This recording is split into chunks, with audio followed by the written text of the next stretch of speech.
Salubridad es aquella dependencia que se encarga primordialmente de la prevención de enfermedades y promueve la salud en la población. Primero que nada, ¿qué es la salubridad? Bueno, esta es una secretaría que anteriormente se le conocía como la Secretaría de Salubridad y Asistencia. Sin embargo, en 1982 hubo una reforma en la Ley General de Salud.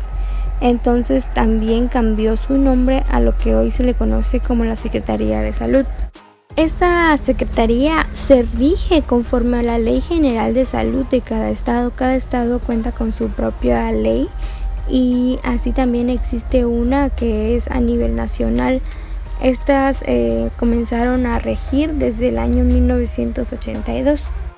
En la Ley General de Salud, en el artículo 118, nos dice que le corresponde a la Secretaría de Salud ejercer el control sanitario de obras y construcciones.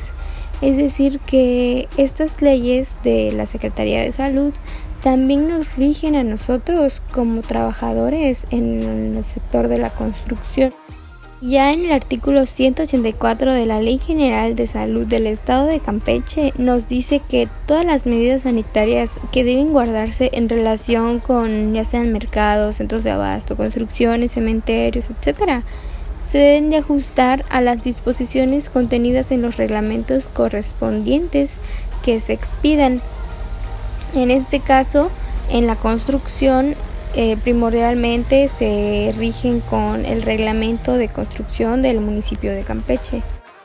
La Secretaría de Salud no trabaja sola, trabaja en conjunto con la Copriscam. Esta Copriscam pues es la que se encarga de expedir los permisos sanitarios para establecimientos. Las características requeridas que se necesitan en diferentes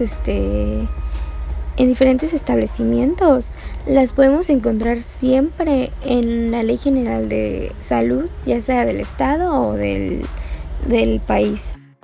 Esta ley nos desglosa un montón de establecimientos y nos dice cuáles son los requerimientos. Entonces allí uno como arquitecto su función es que al momento de diseñar cumpla con todas estas características que nos marca la Ley General de Salud, para que al momento de que la persona vaya a sacar sus permisos sanitarios para empezar a utilizar su establecimiento, no se lo nieguen.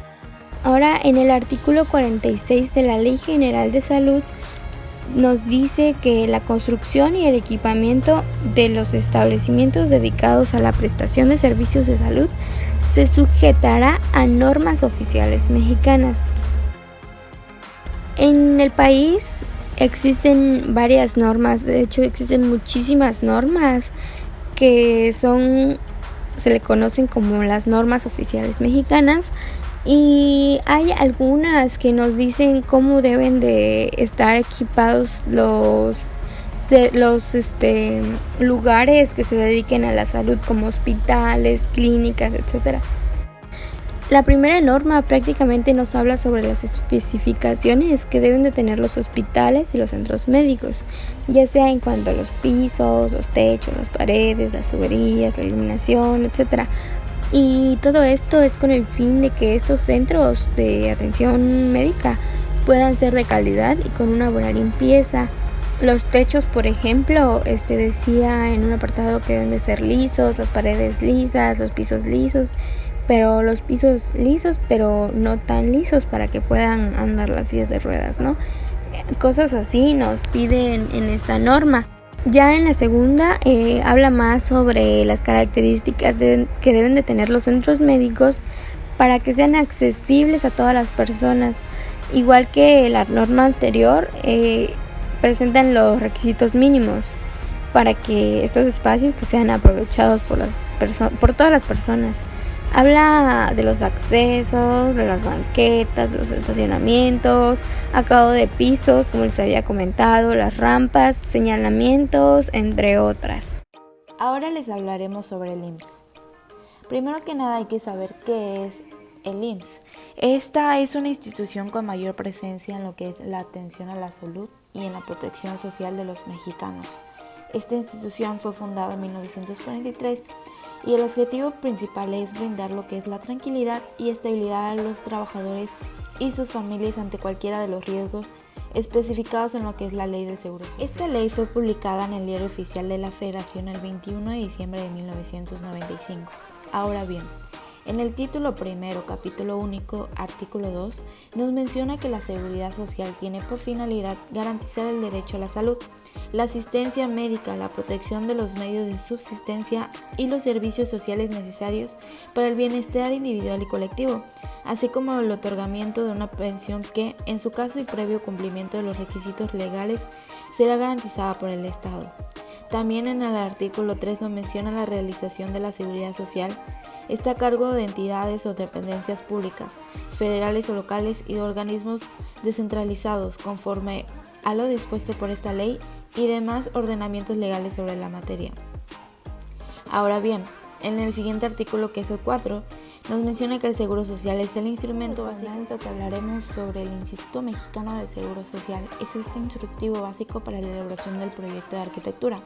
Este documento nos menciona que el arquitecto proyectista entregará lo que es a la división de proyectos los siguientes: un informe de la visita, documentación e información recabada en la localidad, expediente fotográfico, que es un álbum, en el caso de ampliación y o remodelación, los siguientes planos del estado actual de la unidad actualizado, elaborados en medios magnéticos, el programa AutoCAD versión 14, según las normas de desarrollo de proyectos, una planta de conjunto, plantas arquitectónicas generales, cortes por fachada, fachadas generales, plantas arquitectónicas con información de los acabados actuales, es decir, un croquis, también observaciones relevantes detectadas en el sitio que afecten o deban considerarse en el desarrollo integral del proyecto y por último un dictamen acerca de las instalaciones y equipos de la unidad por ampliar o remodelar. Ahora bien, el siguiente documento nos menciona el reglamento del Seguro Social obligatorio para los trabajadores de la construcción por obra o tiempo determinado.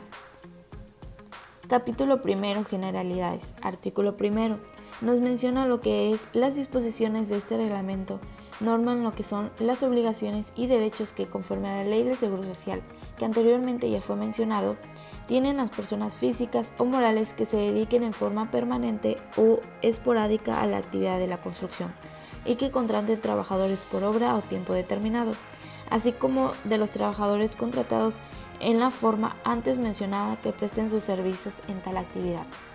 Se tomarán en cuenta algunos casos. El primero es que el patrón dedicado a la actividad de la construcción, las personas físicas o morales que encuadren dentro de los supuestos previstos en las fracciones segundos y terceros del artículo 5 de este reglamento. Y el segundo caso es que la obra de construcción, cualquier trabajo que tenga por objeto crear, construir, instalar, conservar, reparar, ampliar, demoler o modificar inmuebles, así como la instalación o incorporación en ellos de bienes muebles necesarios para su realización o que se le integren y todos aquellos de naturaleza análoga a los supuestos anteriores. En el siguiente documento nos habla sobre un reglamento de la Ley de Obras Públicas y servicios relacionados con las mismas. Este reglamento fue publicado en el Diario Oficial de la Federación el 28 de julio del 2010. En el título primero, capítulo primero, artículo primero, nos menciona lo que se trata este reglamento, el cual tiene por objeto establecer las disposiciones que propicien el oportuno y estricto cumplimiento de lo que es la Ley de Obras Públicas y servicios relacionados con las mismas. Por último, hablaremos sobre un documento que es considerado muy importante para el Instituto Mexicano del Seguro Social, lo cual es las normas de proyecto de arquitectura. Este manual se dice que es la producción arquitectónica dentro del Instituto Mexicano del Seguro Social, IMSS, lo cual se efectúa a través de múltiples acciones. Sin embargo, la mayoría de ellas tienen un punto de partida, un elemento que integra lo que es la información con la experiencia existente, lo cual fue creado las normas técnicas del proyecto del IMSS.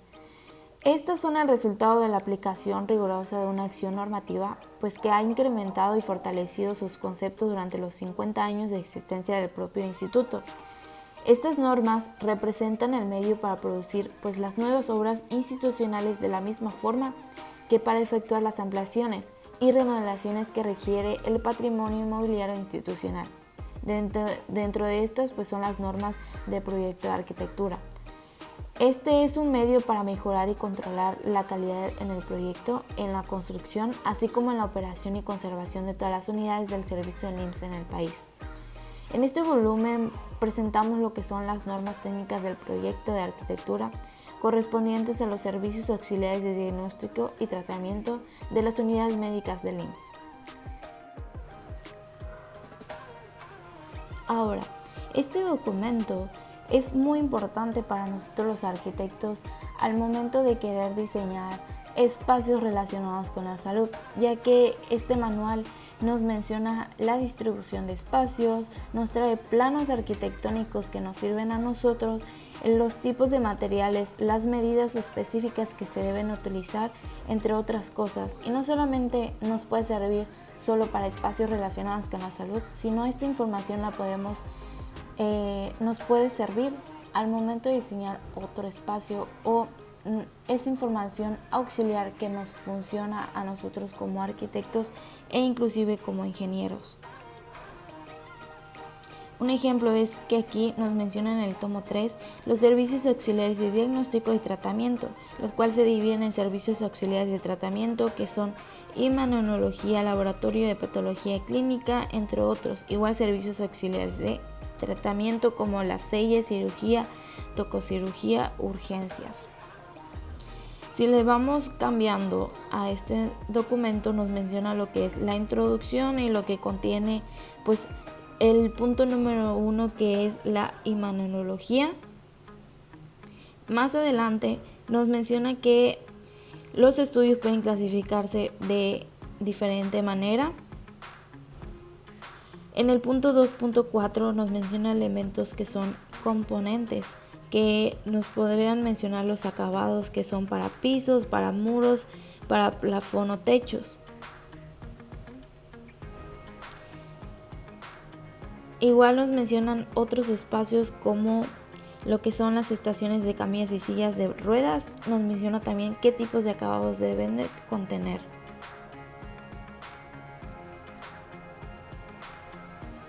Ahora nos mencionan diagramas, el cual se distribuye este espacio. Y si le vamos corriendo nos menciona otros tipos de diagramas y también medidas, como que son los indicadores por unidad, que serán las siguientes medidas. Si le seguimos cambiando, nos mencionan diferentes tablas que nos pueden servir como el tipo de mobiliario y equipo que se utilizan en las diferentes áreas. Un poco más adelante podremos encontrar lo que son planos de este tipo de área con medidas específicas.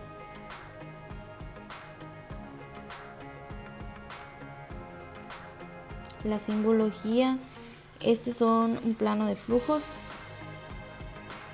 Este es un plano de instalación hidráulica o sanitaria.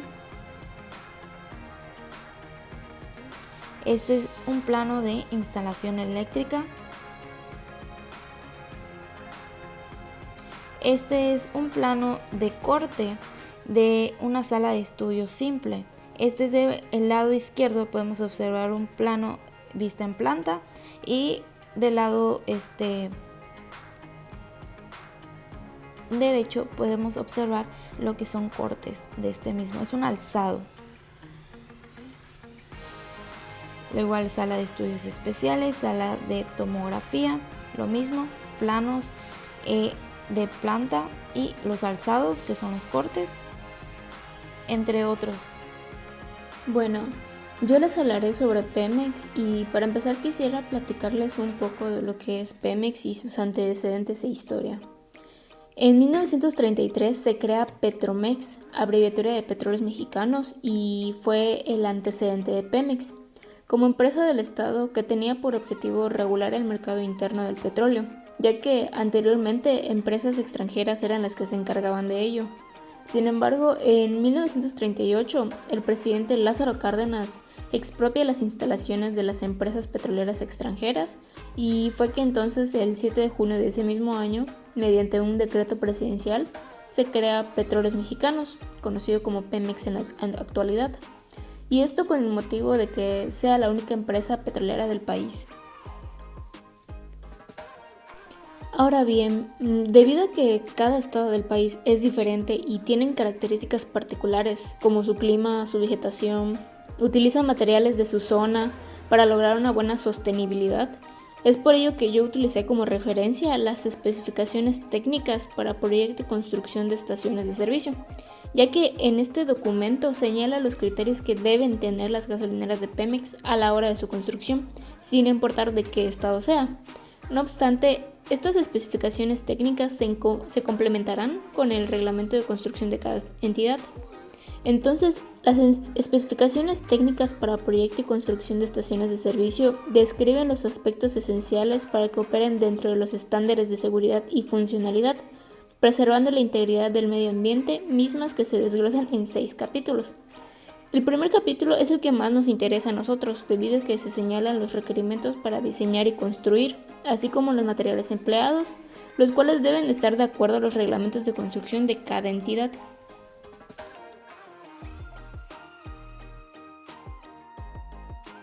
Entonces, al ser el primer capítulo el que más nos importa, solo les daré una breve explicación de lo que tratan los demás capítulos.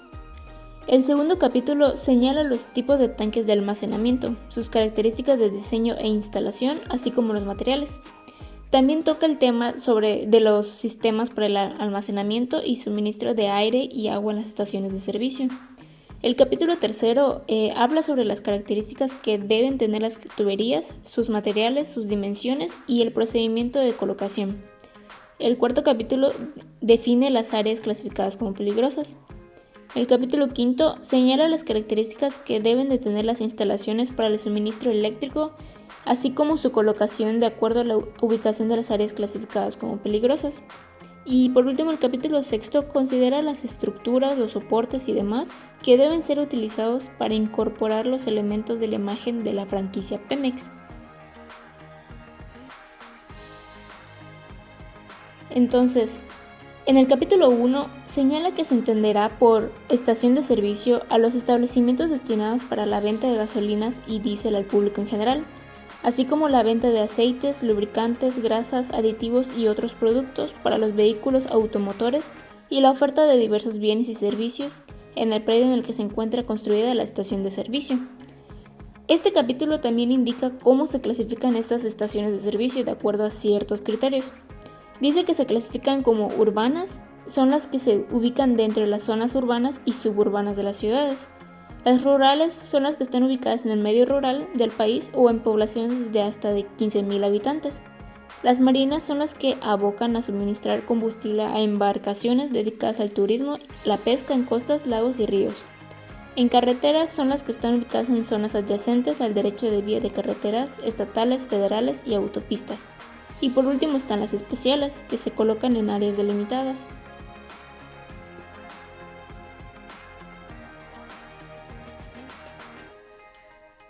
Ahora bien, para el diseño y construcción de una gasolinera, su elaboración se divide por etapas. En la etapa 1 señala los criterios básicos que debe de tener todo anteproyecto. Aquí te dice las dimensiones de los planos, la escala que se debe de manejar y cómo debe ser el plano en sí. En la etapa 2 señala los requerimientos específicos que debe tener el programa de construcción en sus diversas áreas del proyecto, así como la zonificación, las delimitaciones y restricciones del predio. La etapa 3 habla sobre el desarrollo del proyecto, en donde señala los lineamientos, los aspectos del diseño, el pavimento, los accesos y circulaciones, los estacionamientos, los sistemas contra incendio y la comercialización de algunos bienes y servicios. Posteriormente, las especificaciones técnicas nos dice que es necesario un estudio de mecánica de suelos, esto para prevenir eventuales daños a los muebles colindantes y para determinar el cálculo estructural. Como todo proyecto, se debe desarrollar una planta arquitectónica de conjunto, así que en esta diapositiva les muestro qué elementos debe tener esta planta arquitectónica y algunas áreas que piden en específico para las gasolineras de Pemex, como la planta de oficina, el cuarto de áreas que piden, en específico, por ejemplo, dónde deben de ir los interruptores de emergencia, la delimitación de áreas verdes, un cuarto de sucios, un cuarto de máquinas, especifican el tipo de pavimentos y así como las banquetas con anchos y rampas de acceso. Ahora bien, en esta diapositiva hablaremos sobre las áreas que consideradas en el programa arquitectónico y me refiero a los espacios en los que se desarrollan las diversas actividades de la estación de servicio. Dicho programa debe contener oficinas, baños y sanitarios, cisterna, cuarto de control eléctrico, cuarto de máquinas, módulos de despacho de combustible, almacenamiento de combustibles, accesos, circulaciones y estacionamientos, áreas verdes, una bodega para limpios, que es un lugar que sirve para almacenar lubricantes de la marca Pemex y otros productos para el buen funcionamiento de la estación de servicio, así como también necesita de un cuarto de sucios, que es un lugar para depositar tambores con residuos peligrosos, botes de basura y envases vacíos de lubricantes y aditivos. Las especificaciones técnicas complementarias nos señalan las delimitaciones que deben tener las gasolineras de acuerdo a distintas situaciones. Cuando no se consideran negocios complementarios en el área ocupada por la gasolinera y cuando sí se consideran negocios complementarios. En ambos casos se delimitará sus colindancias con bardas de tabique o material similar con una altura mínima de 2.50 metros. Pero la única diferencia con este último caso es que no se requiere delimitar la gasolinera internamente. De igual manera, se toma en cuenta el diseño de pavimentos, considerando las cargas y los esfuerzos que se generan por la circulación y estacionamiento de camiones, tráilers de carga y o vehículos pasajeros, por lo que se especifica el uso de un sellador elástico de asfalto o base de alquitrán de hulla. Esto para que sea resistente a combustibles, aceites y grasas. En las gasolineras existen distintos pavimentos, de acuerdo a la zona y el uso que se le da. Está el pavimento en la zona de despacho de combustibles, el pavimento en área para almacenamiento de combustibles, el pavimento en el muelle para el despacho de combustibles y el pavimento en área para almacenamiento de combustibles para instalaciones marinas. Sin embargo, en esta ocasión nos enfocaremos en los primeros dos. Para el pavimento en la zona de despacho de combustibles especifica que será de concreto armado con una pendiente mínima del 1% y las losas tendrán un espesor de por lo menos de 15 centímetros. Para el pavimento en área para almacenamiento de combustibles será de concreto armado, además de que el espesor, la resistencia del concreto y el armado del acero de refuerzo serán responsabilidad de la compañía especializada asignada. La cubierta de concreto armado de la fosa de tanques debe quedar al mismo nivel del piso de las zonas adyacentes y la pendiente debe de ser del 1%. Ahora bien, para los accesos y circulaciones se debe tomar en cuenta los radios de giro, que en los casos de los automóviles será de 6 metros y para los camiones o autotanques será de 13 metros. Las rampas de acceso y salida tendrán una distancia transversal igual a 1/3 del ancho de la banqueta. Las guarniciones serán de concreto con un peralte no menor a 15 centímetros. Las banquetas serán de concreto, adoquín o material similar con un ancho libre de por lo menos 1 metro y estarán provistas de rampas de acceso para discapacitados. En caso de que se instale mobiliario que expenda o exhiba productos previamente autorizados por Pemex, el ancho de esta será lo suficiente para permitir la libre circulación peatonal. Para determinar la capacidad máxima en el número de cajones de los estacionamientos, se debe tener en cuenta los tipos de establecimientos comerciales y el aforo vehicular estimado. Esto corresponde a las autoridades determinar el número de cajones de estacionamiento de acuerdo al tipo de construcción y al reglamento de construcción de cada entidad federativa. Con ayuda de esta tabla se determina el número de cajones de estacionamiento dependiendo de los diferentes locales comerciales. En este caso, para las gasolineras, serían locales de tiendas de conveniencia, oficinas y o comida rápida. Para las tiendas de conveniencia es un cajón por cada 40 metros cuadrados. Para las oficinas y para los locales de comida rápida es un cajón por cada 50 metros cuadrados. Para las áreas verdes se debe considerar el 7% de la superficie total del terreno. Estas estarán diseñadas en base a las características y tipo de plantas de cada región. Se instalará un sistema de riego manual o automatizado. En accesos y salidas no se deben usar arbustos de gran altura y espesor, esto ya que pueden obstaculizar la visibilidad de los conductores. Y por último, se debe evitar la siembra de árboles de raíces profundas y de larga extensión cerca de las estructuras, pavimentos y otros elementos que puedan ser susceptibles a deformación. La Secretaría del Medio Ambiente y Recursos Naturales, también conocida como Semarnat, es aquella que se encarga de la planeación del manejo de recursos naturales y políticas ambientales para alcanzar el desarrollo sustentable. Esta dependencia o instancia fue fundada en el 2000. Sin embargo, algunas leyes que competen a esta dependencia fueron publicadas a partir de los años 40. Una de las leyes que compete a la Semarnat es la Ley del Equilibrio Ecológico y Protección al Ambiente, en este caso del Estado de Campeche. En el artículo 19 nos habla acerca sobre el ordenamiento ecológico. Pero, ¿qué es el ordenamiento ecológico? El ordenamiento ecológico es un instrumento que tiene como objetivo regular o inducir el uso del suelo con el fin de lograr la protección del medio ambiente.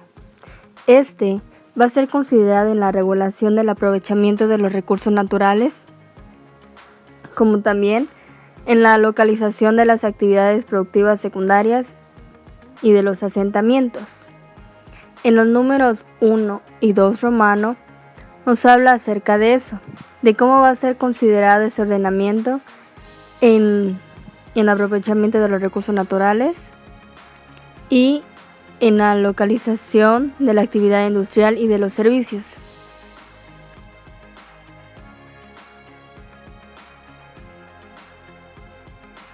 En la sección número 3 romano de la ley nos habla acerca sobre la regulación ecológica de los asentamientos humanos. Primeramente, con el artículo 28 nos dice en qué consiste esta regulación y de acuerdo con este son normas, disposiciones y medidas de desarrollo urbano y vivienda que se hace para mantener, mejorar o restaurar el equilibrio de los asentamientos humanos. Ahora, en el artículo 29 dice que se tienen que tomar en cuenta o considerar criterios. Algunos de esos son que la política ecológica, para que sea eficaz, tiene que haber una vinculación con la planeación urbana y su aplicación, como también que si hay un desequilibrio que está perjudicando a la calidad de vida de la población, ellos deben de buscar la manera de corregir eso para que haya ya un equilibrio. Como también deben de prever las tendencias del crecimiento del asentamiento humano. Y en el número 3 nos habla de que durante el proceso de la creación, modificación y mejoramiento del ambiente construido por el hombre, es indispensable fortalecer las previsiones de carácter ecológico y ambiental para mejorar y proteger la calidad de vida. En el artículo 32 nos dice que cada vez que el gobierno estatal y los municipales vayan a financiar y ejecutar programas sectoriales de vivienda, estos deben de promover lo siguiente. Primero, que la vivienda debe de guardar una relación adecuada con los elementos naturales. Segundo, que la vivienda debe de incorporar criterios ecológicos y de protección al ambiente tanto en su diseño como en las tecnologías aplicadas para mejorar la calidad de vida. Tercero, que deben de emplear dispositivos y sistemas de ahorro de agua potable. así como de captación, almacenamiento y utilización de aguas pluviales.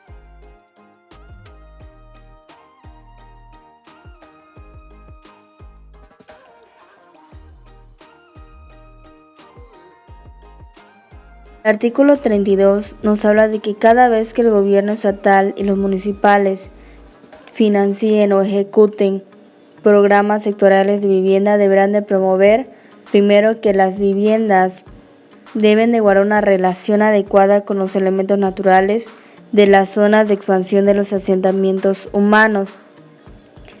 2. Que las viviendas deben de incorporar criterios ecológicos y de protección al ambiente, tanto en su diseño como en las tecnologías aplicadas para mejorar la calidad de vida.